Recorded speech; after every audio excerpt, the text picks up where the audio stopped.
Assalamualaikum warahmatullahi wabarakatuh.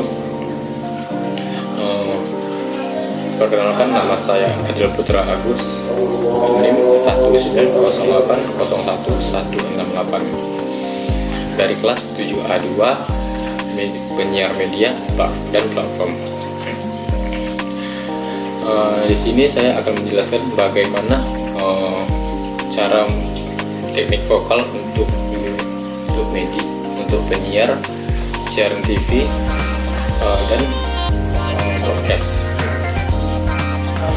Di sini teknik vokal pada dasarnya dapat diartikan sebagai suatu cara yang digunakan seseorang agar bisa memproduksi suara yang baik dan efisien. Teknik vokal dapat dengan baik dan efisien, maka dapat dipastikan seseorang bisa menghasilkan suara yang terdengar lebih jelas, lebih indah, lebih merdu, dan tentunya lebih nyaring. Di teknik olah vokal ada beberapa macam teknik vokal. Yang pertama itu ada teknik intonasi, artikulasi, resonansi, pernapasan, dan hingga pembawaan. Yang pertama adalah teknik intonasi. Teknik intonasi pada dasarnya dapat dipahami sebagai sebuah teknik vokal yang berkaitan dengan kemampuan dalam menentukan ketepatan tinggi serta rendahnya suatu bunyi di setiap nada. Berikut adalah beberapa tips yang bisa digunakan untuk menguasai teknik vokal atau teknik intonasi dengan baik dan benar. Yang pertama itu adalah latihan bernyanyi dengan tempo yang lambat dan kemudian diubah menjadi tempo yang lebih cepat. Itu yang kedua ya, latihan bernyanyi dengan menggunakan tempo yang variatif. Yang ketiga itu adalah latihan bernyanyi dengan nada lebih variatif. Bisa dilakukan dengan mulai dari nada rendah ke nada tinggi. Yang artikulasinya na, ka, la, dan ra. Yang kedua itu adalah teknik artikulasi. Teknik artikulasi pada dasarnya dapat diartikan sebagai jenis teknik vokal yang melakukan perubahan saluran di ruang rongga udara. Dapat dimaksud sebagai menghasilkan bunyi atau suara yang lebih jelas.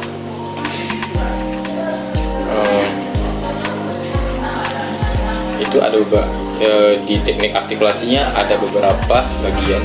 Yang pertama itu adalah sikap badan kita dalam bernyanyi, dalam penyiaran atau bernyanyi. Dapat sikap badan itu posisinya yaitu ada posisi kepala yang harus tegak, pandangan harus ke depan. Yang kedua itu posisi tulang punggung harus lurus, dan dada akan membusuk, atau ke depan, maju ke depan sedikit. Yang keempat itu adalah posisi kedua kaki terpancang kukuh di lantai sedikit lebar. Yang kedua itu adalah posisi mulut. Posisi mulut kita juga memberikan pengaruh dalam proses pembentukan suara. Apabila posisi mulut dan bentuk mulut tidak tepat, hal tersebut dapat mengakibatkan pada suara yang dihasilkan menjadi pekat, lemah, dan tidak nyaring. Yang ketiga adalah latihan vokalisis. Seseorang dapat melakukan latihan vokalis dengan tujuan agar mampu memelihara sekaligus juga menyempurnakan huruf vokal ataupun konsonan. Yang keempat itu adalah teknik pembentukan bunyi vokal. Yang kelima itu adalah teknik pembentukan bunyi konsonan. Yang ketiga adalah teknik resonansi. Teknik resonansi dapat beraktivitas pada dasarnya dapat suatu gejala bunyi yang mengembalikan bunyi ke suatu ruangan. resonansi memiliki peran yang sangat penting untuk membuat pita suara menjadi lebih nyaring dan indah. Oleh karena itu, penguasaan resonansi yang baik dan benar akan menghasilkan teknik vokal dalam bernyanyi yang baik dan benar. Yang keempat itu adalah teknik pernapasan. Teknik pernapasan menjadi salah satu teknik vokal yang berperan penting sehingga perlu untuk dilatih secara rutin dan berkelanjutan.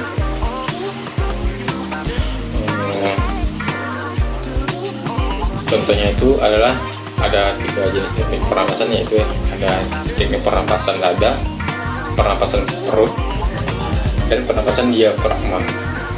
Nah, di pernapasan dada dapat dilakukan dengan cara menghirup udara dalam paru-paru dan menempatkan pada bagian atas. Contohnya seperti ini. Kita harus menghirup berapa detik,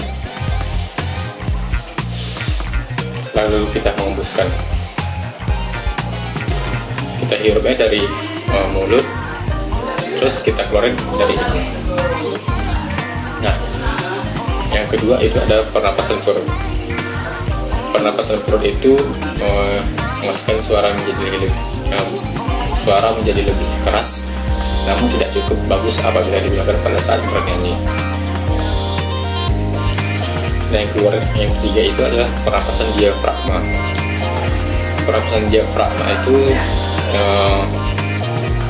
pernapasan diafragma mampu mendapatkan udara lebih banyak sehingga membuat napas menjadi lebih panjang dan kontrol udara menjadi lebih mudah. Pernapasan diafragma dapat dikeluarkan dikontrol dengan sadar oleh diafragma dan otot bagian kiri. Pada bagian kiri otomatis rongga perut dan rongga dada menjadi longgar. Nah, yang kelima ini adalah teknik pembawaan. Ini teknik terakhir yang dikasih oleh penyiar atau pembawa acara.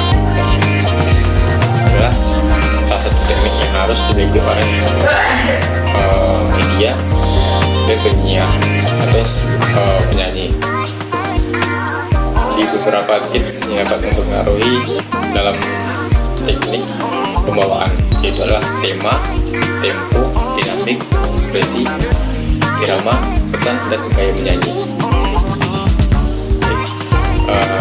Di situ saya